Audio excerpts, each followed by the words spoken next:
আপনারা সবাই জানেন থাইল্যান্ডের বিভিন্ন জায়গায় আমি ঘুরে বেড়াচ্ছি আর আপনাদের জন্য বিভিন্ন ধরনের ব্লগ তৈরি করছি। যেই ব্লগের মধ্যে থাকবে আমি কোথায় যাচ্ছি, কিভাবে যাচ্ছি, কত খরচা হচ্ছে এবং সেখানকার এক্সপিরিয়েন্স কেমন। হাই ফ্রেন্ডস, আমি Suchismita, welcome to Suchi story. এর আগে দেখিয়েছি কিভাবে আমি চ্যাংরাই পৌঁছেছি এবং তারপরে কিভাবে পৌঁছেছি চ্যাংমাই। আজকে আপনাদের এই মিনি ব্লগে আমি নিয়ে যাব টুইন প্যাগোডাতে এবং গল্প বলবো টুইন প্যাগোডার। সবার আগে বলি, আপনি এই টুইন প্যাগোডায় কিভাবে পৌঁছবেন। আপনি যদি চান ডিরেক্টলি আসতে, তাহলে চলে আসুন সবার প্রথমে থাইল্যান্ড, তারপর কানেক্টিং ফ্লাইট ধরে চ্যাংমাই। চ্যাংমাই পৌঁছে আপনি বুক করতে পারেন পরের দিনের প্যাকেজ, অথবা আপনি নিজের জন্য একটি বাইক বুক করতে পারেন, যেটা নিয়ে আপনি বিভিন্ন জায়গায় ট্রাভেল করতে পারেন। চ্যাংমাই ভ্রমণকে আপনি প্রধানত 3 ভাগে ভাগ করতে পারেন। এক হলো দই ইনথাননের দিকে, আরেকটি হলো দই সুথেপের দিকে এবং আরেক দিন রেখে দিন লোকাল সাইট সিন অর্থাৎ ওল্ড টাউনটা পুরো ঘুরে দেখার জন্য, এছাড়া লোকাল মার্কেট ঘোরার জন্য। চ্যাংমাইয়ে আমি নিয়েছিলাম একটা সারা দিনের প্যাকেজ, যেই প্যাকেজের মধ্যে ছিল টুইন প্যাগোডা। শুধুমাত্র কিন্তু টুইন প্যাগোডা নয়, আরও বিভিন্ন জায়গা ছিল। সেটা দেখতে হলে আমার আগের ব্লগগুলো ভালো করে ফলো করতে হবে। থাইল্যান্ডের উত্তর প্রান্তে চ্যাংমাই শহরের কাছে দই ইনথানন ন্যাশনাল পার্কের বুকের মধ্যে লুকিয়ে আছে একটি অসাধারণ সৌন্দর্য। তা হলো টুইন রয়্যাল প্যাগোডা। এই দুটি প্যাগোডা শুধু স্থাপত্য নয়, এগুলি ভালোবাসা, শ্রদ্ধা আর রাজকীয় ইতিহাসের প্রতীক। প্রথম প্যাগোডাটির নাম ফ্রা মাহাতাত নাফা মেথা নিয়দন। এটি তৈরি হয় 1987 সালে থাইল্যান্ডের প্রয়াত রাজা রামা নয়ের 60তম জন্মদিন উপলক্ষে, এবং অপর আরেকটি প্যাগোডা নির্মিত হয় ফ্রা মাহাতাত নাফা ফন ফু মিসরি, যা কুইন প্যাগোডা নামে পরিচিত। রানী সিরিকিটের 60তম জন্মদিন উপলক্ষে এই প্যাগোডা নির্মিত হয়। 1992 সালে এই কুইন প্যাগোডা নির্মিত হয়। টুইন প্যাগোডাতে আপনি প্যাকেজ বুক করে আসুন, অথবা আপনি আপনার প্রাইভেট ভেহিকেল নিয়ে আসুন। কোনোটা নিয়েই কিন্তু সরাসরি আপনি টুইন প্যাগোডায় আসতে পারবেন না। আপনি প্যাকেজে যে গাড়িতে এসছেন, অথবা আপনি যে প্রাইভেট ভেহিকেলে এসছেন, সেই প্রাইভেট ভেহিকেল এবং প্যাকেজের গাড়ি থাকবে একটি পার্কিং লটে। সেখান থেকে লোকাল গাড়ি করেই আসতে হবে আপনাকে টুইন প্যাগোডাতে। আবার টুইন প্যাগোডা থেকে যখন আপনি রিটার্ন যাচ্ছেন, তখন সেই লোকাল গাড়িতে আপনাকে যেতে হবে পার্কিং লটে।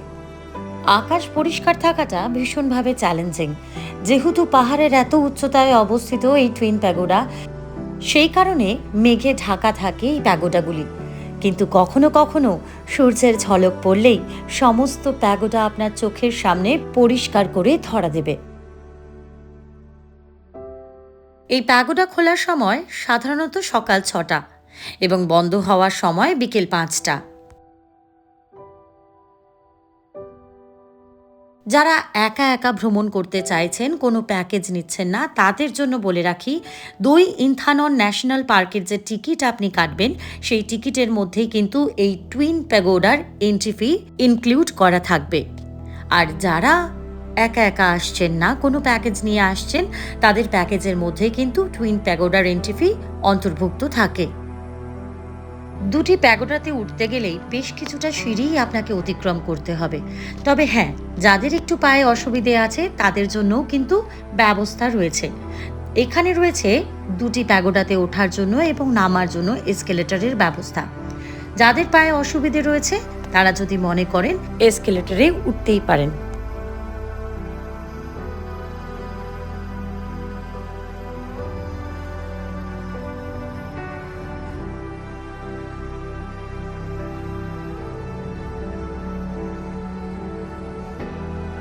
সত্যি কথা বলতে গেলে এই জায়গাটা কিন্তু একেবারে ফটোগ্রাফি লাভারদের জন্য। তারা যদি এখানে আসেন, এই জায়গাটাকে একদম স্বর্গ বলে মনে হবে। এখান থেকে সূর্য ওঠা বা মেঘ নামার সময় এখানকার দৃশ্য সত্যি অবিশ্বাস্য।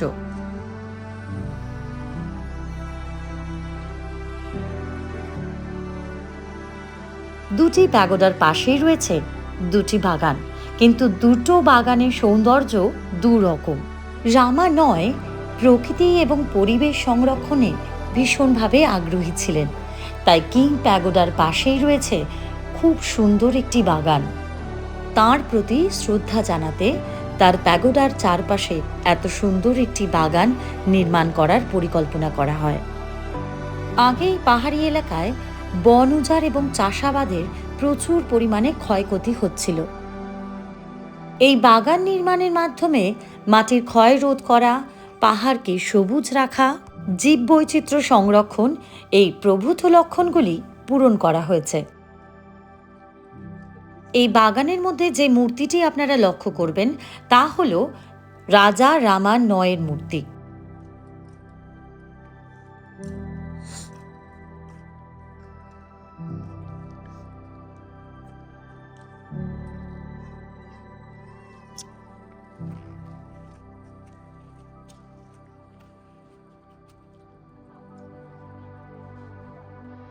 ঠিক এইখান থেকে দুটি প্যাগোডা কত সুন্দরভাবে দেখা যাচ্ছে দেখুন।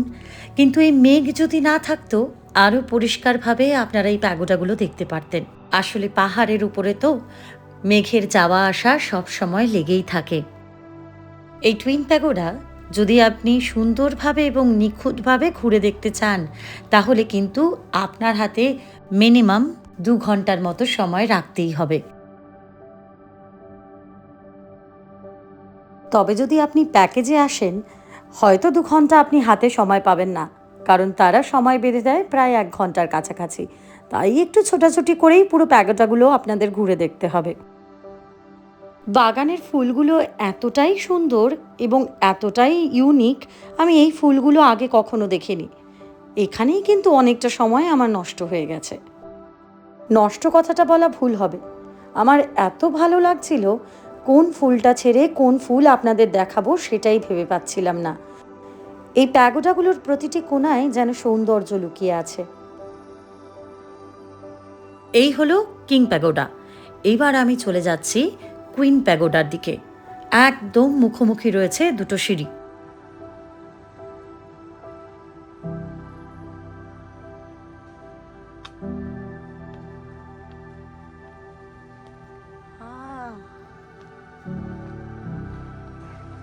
দেখলেন তো, কথা বলতে বলতে কিং প্যাগোডা আবার মেঘের আড়ালে লুকিয়ে পড়েছে।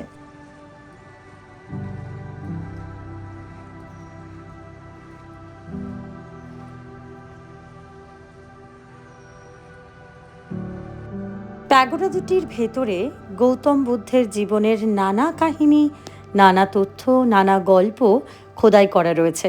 প্যাগোডার ভেতরেও যেমন, প্যাগোডার বাইরেও তেমন। জায়গাগুলি এতটাই শান্ত, আপনি যদি কোনো কথাও বলেন নিজের কথা আপনার অসহ্য মনে হবে।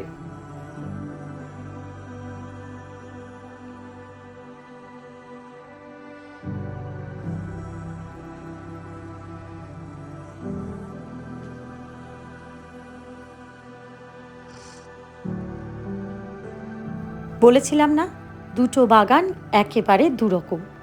এই বাগানটিতে ছোট ছোট ঝর্ণা রয়েছে, যদিও এটা আর্টিফিশিয়াল, তবুও কি অসাধারণ লাগছে দেখুন। দুটি প্যাগোডার বাগানের কর্নারগুলোতে দুটো ডেডিকেটেড জায়গা আছে, যে দুটো জায়গায় আসলে আপনি দুটো প্যাগোডাই একসঙ্গে দেখতে পারবেন বা একসাথে ছবি তুলতে পারবেন। এই বাগানে যা যা ফুল আছে তার একটিও প্রপার নাম আমি বলতে পারবো না। আপনাদের যদি জানা থাকে আপনারা কিন্তু কমেন্ট বক্সে শেয়ার করতে পারেন। আমার বড় ব্লগগুলোতে এতটা ডিটেলসে দেখানো কখনোই সম্ভব হয় না, সেই বড় ব্লগগুলি অনেকটাই লেন্দি হয়ে যায়। তাই এই মিনি ব্লগগুলো করা হয়েছে যাতে প্রতিটা কর্নার, প্রতিটা জিনিস খুব ভালোভাবে আপনাদের সঙ্গে শেয়ার করতে পারি। কারণ যারা এখানে যেতে পারবেন তারা অনায়াসে জায়গাটা বুঝে যেতে পারবেন, আর যারা যেতে পারবেন না আমার এই ব্লগ দেখে মনে করতে পারেন যেন তারা সেখানেই উপস্থিত আছেন।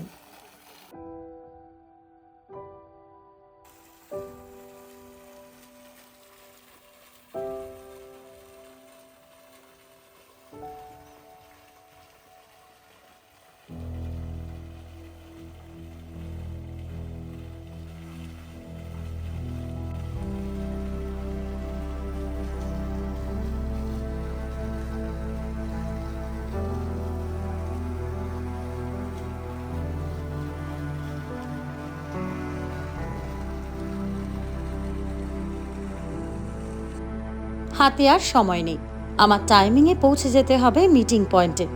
তাই তড়িঘড়ি করে মিটিং পয়েন্টের দিকে এগিয়ে চললাম।